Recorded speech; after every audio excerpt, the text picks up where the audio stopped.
여러분 반갑습니다. 새로운 눈, 새로운 생각, 신목사고입니다. 이 채널에서는 완전한 진리라는 기독교 세계관, 이 책을 장별로 요약하고 나눔을 하고 있습니다. 함께 책을 천천히 읽으실 분들은 구독과 좋아요, 알람 설정까지 해주시면 감사하겠습니다. 올라온 영상을 놓치지 않으시고 보실 수 있을 것 같아요. 우리가 지난주 영상에서는요, 제1차 영적 대각성 운동 이후에 많은 교회들이 체험과 감정에 과도하게 집중하기 시작을 했다라는 이야기를 했었습니다.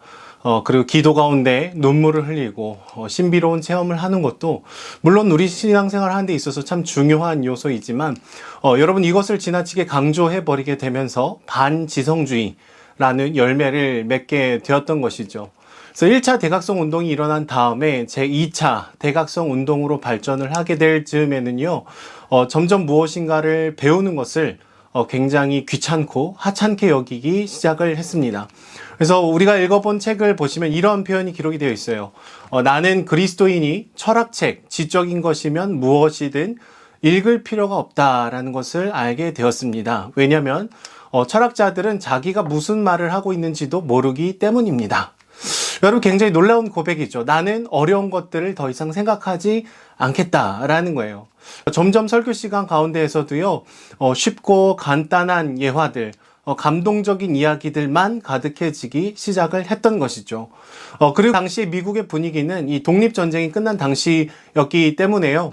모든 것을 내가 할 수 있다. 독립적으로 하는 것을 추구했습니다. 이 독립이라는 개념 자체를 이제 절대화 상자에 넣기 시작을 한 것이죠. 그래서 점점 미국 사회의 흐름은 전통을 터부시하기 시작을 했고요. 개인의 권리를 주장하면서 기존의 권위들에 도전을 하기 시작했습니다. 민주주의가 발전하는 과정이긴 했지만 그런 과정 속에서 개인의 권리가 과도하게 추구된 것이죠. 어떤 이야기까지 나오게 되냐면요, 자기의 자녀에게 이 신앙을 교육하는 것은 자녀의 선택권을 빼앗는 아주 사악한 일이다 라는 이야기가 이때부터 나오기 시작을 했습니다. 부모가 무엇인가를 가르치고 안내해 주는 것을 마치 자유를 빼앗는 것처럼 일방적인 주입처럼 여기기 시작을 한 것이죠. 결국 이 독립이라는 것 자체가 사회 전반에 흘러가는 키워드가 되어버린 것이죠. 또 신앙생활을 할 때에도 굳이 우리가 다른 사람과 부딪힐 필요가 없고 혼자만 신앙생활을 잘 하면 돼. 뭐 이런 이야기들이 교회 공동체 안에서도 점점 만연해지기 시작을 했습니다. 여러분 공동체를 부정하고 그냥 나와 하나님과의 관계만을 추구하기 시작한 것이죠.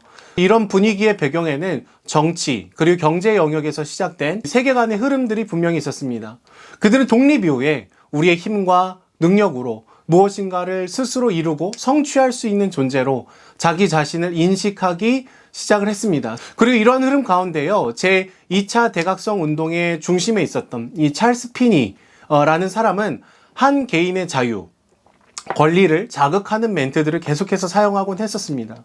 하나님이 당신을 창세전부터 선택하였습니다 라는 말 대신 이제 당신이 일어나서 하나님을 믿기로 선택을 하십시오. 내가 하나님을 믿기로 결단했다라고 생각하시는 분들은 손을 들고 이 자리 앞으로 나오십시오. 당신이 선택하는 그 순간 당신은 영원한 생명을 얻게 될 것입니다 라고 얘기를 했어요. 여러분 어떻습니까? 이렇게 생소하지 않은 그림이죠. 전도 축제를 간다든지 수련회를 가게 되면은 우리는 손을 들고 앞으로 나가고 이런 모습들이 굉장히 많이 있습니다. 그냥 대충 보면은 아무런 문제가 없는 것처럼 여겨지지만요, 여러분 이런 말들 속에는 개인의 자유, 권리가 지나치게 강조가 되어 있다라는 것입니다. 하나님을 믿기로 선택한 것이 바로 나다. 그런 권리가 나에게 있다라는 것이죠. 그러면서 사람들은 점점 굉장히 개인적이어졌고 공동체로 모이는 것을 거부했습니다. 그리고 우리 삶의 모든 것을 아우르는 이 총체적인 진리를 성경 안에서 배우기를 거절해 나갔습니다. 조금 어려우면은 힘들어하는 것이죠. 교리라는 것조차도 그냥 과거의 사람들이 규정해 버린 것 이라고 얘기를 하면서 교리를 부정하고 그냥 오늘 내가 이 말씀을 읽었을 때 나한테 어떤 감동으로 어떤 느낌으로 오는지 그것만이 중요하게 되었다라는 거예요. 왜냐하면 너무나 경험과 감정에 집중을 했기 때문인 것이죠. 그러면서 점점 교회는 어떤 목회자들을 원하게 되었는가에 대한 얘기를 하고 있습니다. 나의 감정을 터치해 줄 수 있는 사람, 또 오늘 살아가는 나에게 실용적인 말을 해줄 수 있는 설교자를 원하기 시작했다라고 얘기를 합니다. 그러면서 점점 대형교회 목사님들이 마치 유명 인사처럼 여겨지게 되더라라고 얘기를 하고 있어요. 또 예전에 다뤘던 실용주의의 흐름을 따라가면서 많은 사람들이 더 많은 성도를 모을 수 있는 사람을 능력이 있는 사람으로 여기기 시작을 했습니다.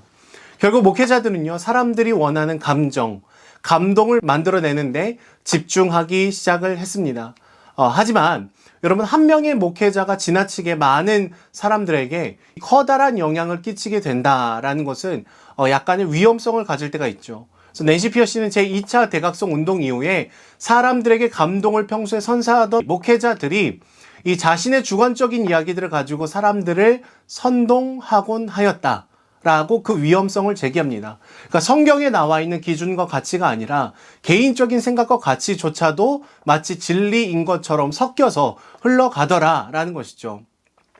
이 부흥사들이 전통교회와 교리를 부정하면서 독립과 해방과 자유와 반권위를 외쳤지만 결국에는 자기 자신들이 이 모든 사람들 위해 나중에는 군림하기 시작했다라는 거예요. 굉장히 카리스마틱하고 유명한 리더십이 그 자리를 차지하게 되는 것입니다.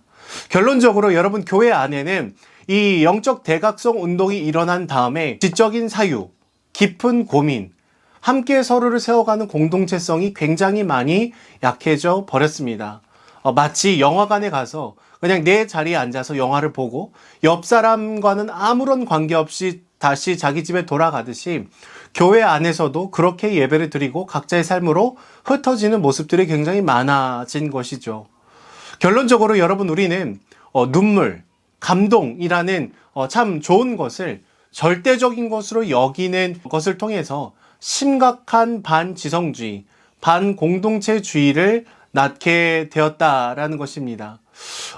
계속해서 우리가 여러 가지를 생각하고 사유하는 힘이 많이 약해진 이 순간들을 보내고 있는 것 같습니다. 완전한 진리라는 책을 통해서 우리 안에 흐르고 있었던 다른 세계관들, 우리가 영향을 받은 것들에 대해서 또 돌아보고 다시금 하나님을 더 깊이 알아가는 은혜가 여러분들 가운데 있기를 소망합니다. 그러면 다음 11장을 통해서 찾아뵙도록 하겠습니다. 새로운 눈, 새로운 생각, 신목사가 있습니다.